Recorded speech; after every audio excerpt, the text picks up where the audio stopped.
Welcome to the virtual office training. Today we will learn amazing formatting tricks to write H2O and X square in Microsoft Excel. If you want to type H2O, just type here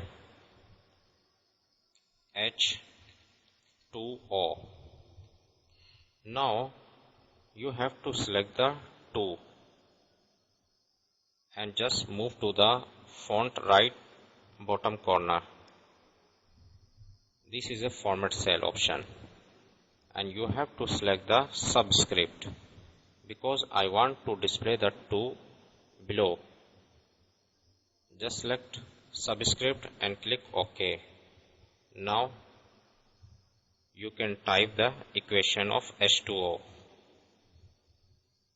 Now I want to type X square. Just type X2 and select the 2 first, and you can also go to the format cell by right clicking, and here is the option format cell, and just click superscript because I want to display above, and click OK. Now that's way you can write X square equation. Hope this tip will be very helpful for you. Thanks for watching.